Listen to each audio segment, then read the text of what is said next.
陈姓男子锁定停放在工地旁的小货车，专挑放置车上的高价工具行窃，得手后立即变卖换取现金。犯案地点遍及新北市板桥区、新庄区、芦洲区等地。海山警分局接获报案，成立专案小组，根据监视器画面以车追人，今天终于将他逮捕到案。讯后一切到罪，移送法办。新北市警海山分局指出，辖内新海派出所近日接获民众报案，放置在小货车上的工具零件组遭人窃取。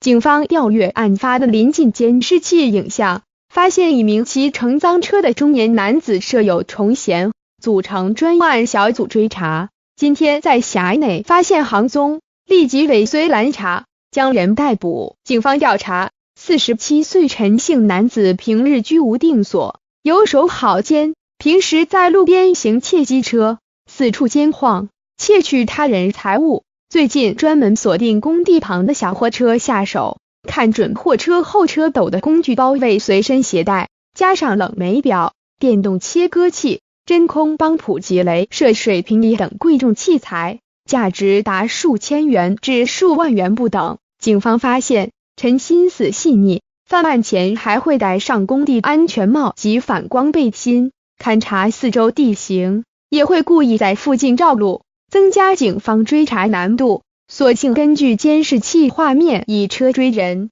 经多日埋伏守候，锁定陈的行踪，将他逮捕到案。侦讯时，陈承认行窃，供称得手后就拿去变卖兜售，将现金花用殆尽。同时承认在板桥区、新庄区、芦洲区等处共窃取4辆失窃机车，另外又犯下10件窃盗案件。讯后以连续窃盗罪嫌疑送法办。海山分局呼吁民众外出时仍应小心自己随身财物皮包，勿让歹徒有可乘之机。如发现不法或可疑人士，请立即向警察机关报案，警方将积极查处，以维护社会治安。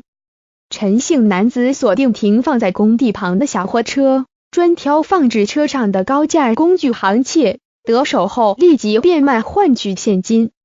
记者袁志豪翻摄分享，陈姓男子犯案前还会戴上工地安全帽及反光背心。记者袁志豪翻摄分享。